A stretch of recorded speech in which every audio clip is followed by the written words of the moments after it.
Hello again. I'm back with another clock to repair, and although I try not to do the same thing twice, I previously repaired a Sessions ship's wheel clock. This particular one is a Telechron, and I liked the look of it and thought I would give it a try. I was able to find it in my Telechron book, which is titled Electrifying Time, Telechron and GE Clocks, and this one is model 4H89. The Vagabond. It was manufactured in 1939 to 42. The description reads that it has a mahogany case, brass spokes and hands, a satin silver dial, brass numeral band with etched in vermilion or red Roman numerals.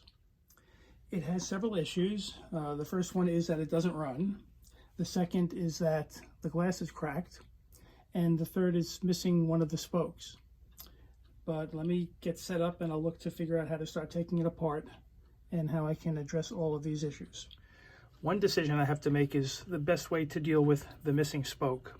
I have a set of these from a different clock that I wasn't able to repair and save them.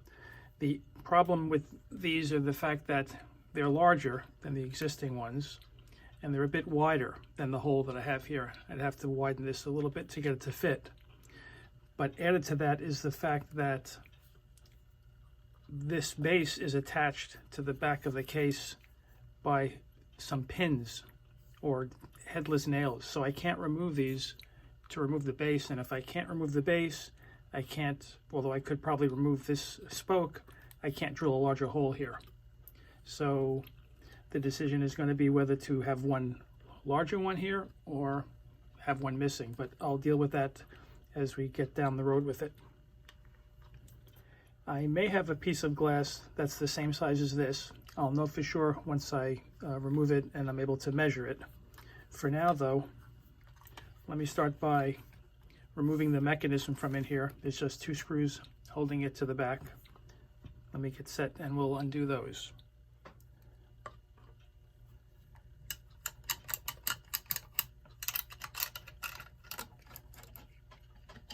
There's one.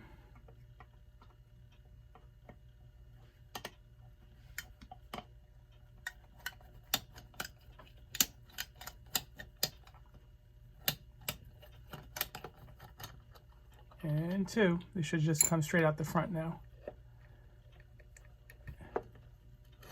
Take out the sleeves.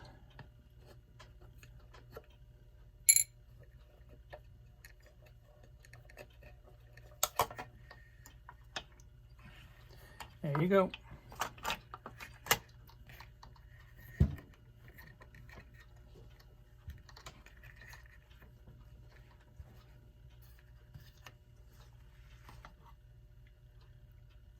Oh, okay. Not bad. Okay, next step, I'll have to remove the dial here. I see some metal tabs that are bent behind the plate. I'll work on getting them open so that I can remove it. What I wasn't expecting was for this part to come off from the front of the case, which means now I'll have an easy task of making the holes larger in here, and I can probably position one of these extra ones in a lower spot where it'll be less noticeable than the one sticking out up on the side here. Anyway, let me work on opening up these little tabs so I can remove the dial. Before I do, one other thing that was kind of bothering me, if you go back and look at the start of the video, the position of this ring, the fact that these spokes were off, instead of it being perfectly symmetrical, it was kind of offline. Nothing was really lining up. Now that I have it free, I'm able to position it. I'll probably position it straight up. The extra long one now can be at the bottom here, and I don't think you're really going to notice it at all. And I think that's a much better look than what it started out with, which was kind of something like, it's off to the side like that a bit, I believe. Anyway, let me work on this. I've bent back all the tabs. It was a lot more difficult than it usually is because instead of having just one tab over each of these notches, there were two on each one. So it was twice as much work. Anyway, let's see how easily I can remove this. Okay, nice. Let's get rid of the glass. Wow. One interesting thing about the glass they used back then, it's really quite thick. And if you ever have to get replacement glass, which is out there, you can buy these. It's literally half as thick. They're very thin and fragile compared to this early stuff they worked with. I'll have to clean this up. What I want to do next is let me just see if I can match the size of that glass.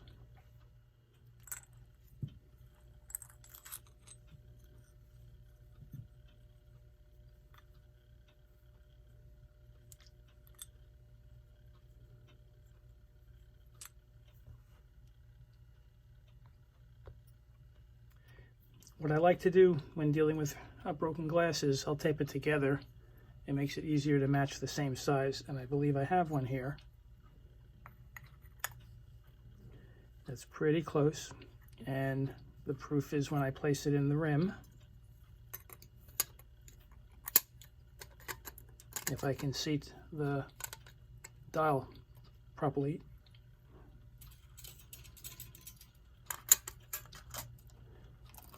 And it does. So that should work. What I'm going to work on next, I'm going to remove the hands and this dial. These hands look like friction grip ones. I should be able to just gently pry them off.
That was pretty easy.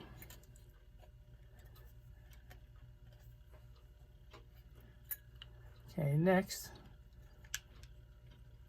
the most likely reason this isn't running is that the rotor could be frozen. So I have to remove it from the mechanism and test it out. So let me get to work on taking that out. But before I do that, the most unlikely reason it might not be running is if there's any kind of damage in the coil. So to check for that, I use my ohm meter.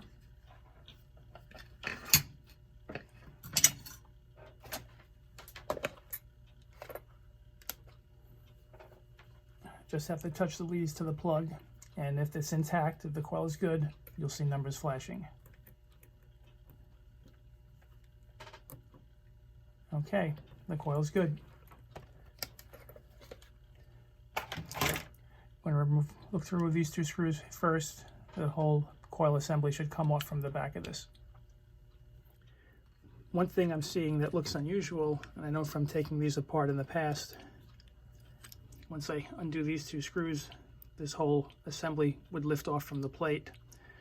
But this is the set knob. And I don't know what kind of knob it is that's on here. Usually it's threaded, but it really looks, it's on an angle.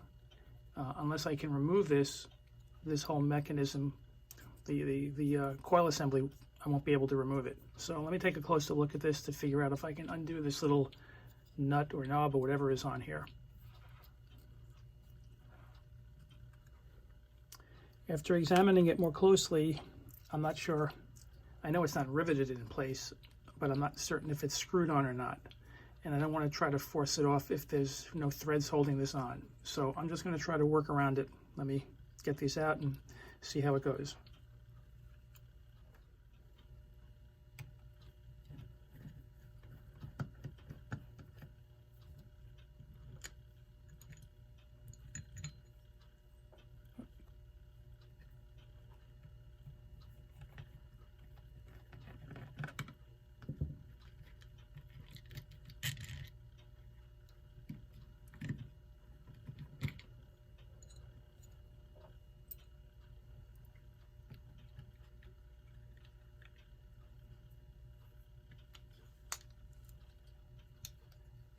I should be able to slip out the rotor. Okay, I have another coil assembly that I can plug this into to test to see if it's working. Let me set that up. I have the rotor inserted in another coil. It's plugged in. Let me turn it on. And it's not running.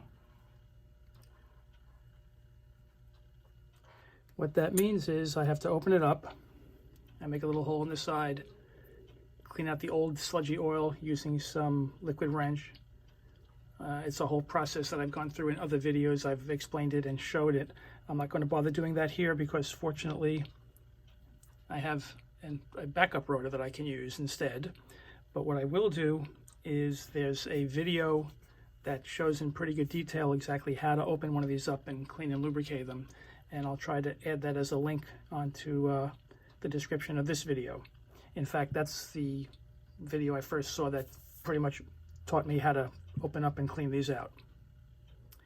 I do, however, want to open up and access and clean out the gears that are in here. And to do that, I just have to undo these 3 screws on the front. I think I'm going to place the screws back into the coil assembly so that this thing's not flopping around. I definitely don't want to cause any torquing or pulling where the wires are connected here. So let me reattach that and then I'll work on the front screws.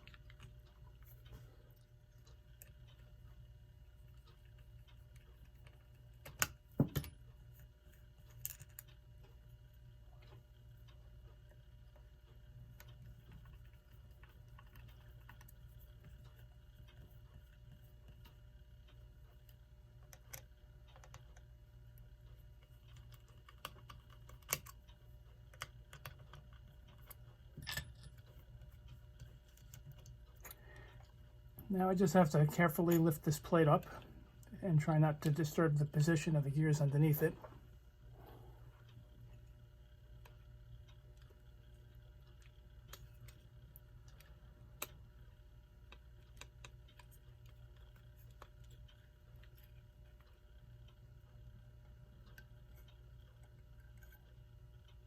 Okay, and what I'd like to do here, take a couple of photos of this setup so that as I remove the gears, I'll know exactly how they're supposed to go back together.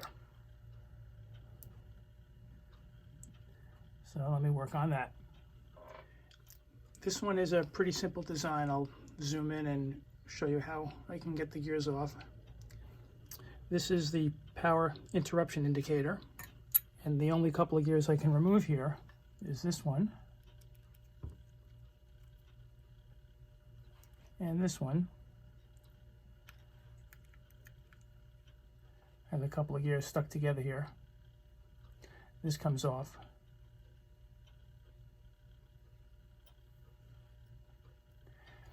This one is riveted onto the plate, so that has to stay put. But these 3 I can clean up, and I'll just lubricate the gears here, the stem, and then look to reassemble it. Let me just zoom back out here.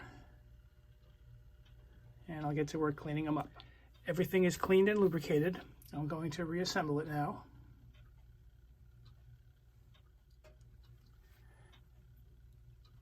That goes there.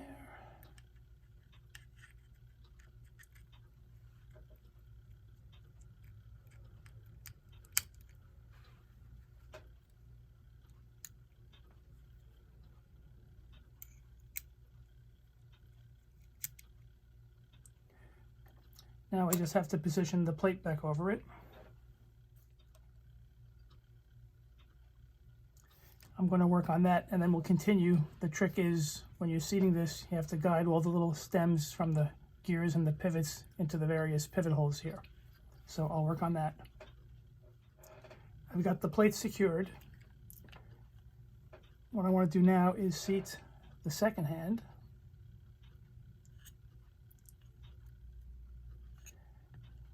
Plug it in and turn it on. And it's running. And let's see if the power interruption indicator is functioning. It's supposed to turn to white when you flip it upside down. And then if I turn the power off, it drops down to red. So everything is looking good. What I want to work on next is cleaning up and polishing the case. And what I usually have to do with these is, at some point I've removed the power cord from the mechanism. It makes it much easier to handle. But this particular one, it's soldered nicely to the coil. I don't want to have to undo that. And it's a regular plug on the other end, not the bake light that I can unscrew and remove. So I'm just going to work around it and try to clean this up as best I can. I'll use my usual products, the Howard's Restore Finish and the Feed and Wax as a wax polish. And we'll see how it comes out. So give me some time to work on that. We'll be drilling a larger hole here and fitting one of these other spokes in. I've completed the work on the case, polished up. I think it's looking pretty good. I also widened the hole and inserted an extra spoke here, and I believe that when this is positioned like this, the one that's a bit larger than the rest is really not going to stand out. I think it'll look fine. The next step for me is to clean up this piece of glass and the rim and also the hands. And what I found with the hands that you have to be careful of, some of them are coated with a lacquer. And if you, even though it's brass, if you use a brass cleaner like Noxon or Brasso, it'll actually strip off the lacquer, which ruins the finish. You can tell that it's a lacquer because if you turn it over, it's kind of dull. This would polish up nicely, but this side you'd end up damaging. So I'm just going to lightly clean them off, and I'll work on all of that, and then I'll be ready to reassemble everything. The glass is clean, along with the dial, the rim, and the hands, and the next step will be placing the dial and the hands back onto the clock.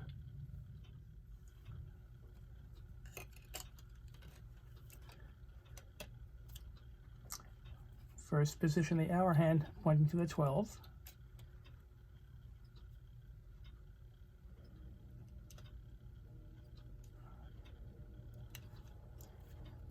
And the minute hand.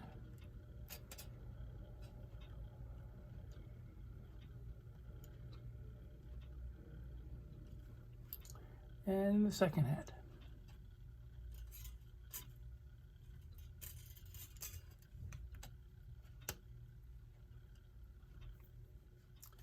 Now I have to seat the glass back into the rim, and then the whole clock mechanism into that. Next, I'm going to have to bend all these tabs back over the plate, and that'll take some time to do. So let me work on that, and then we'll continue. It's inserted back into the rim.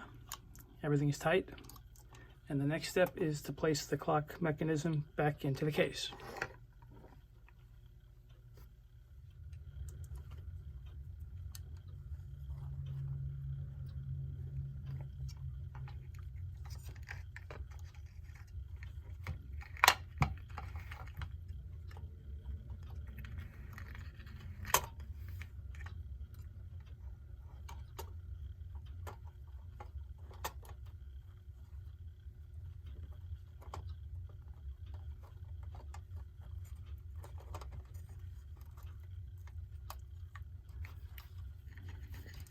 Just got to pull the wire through.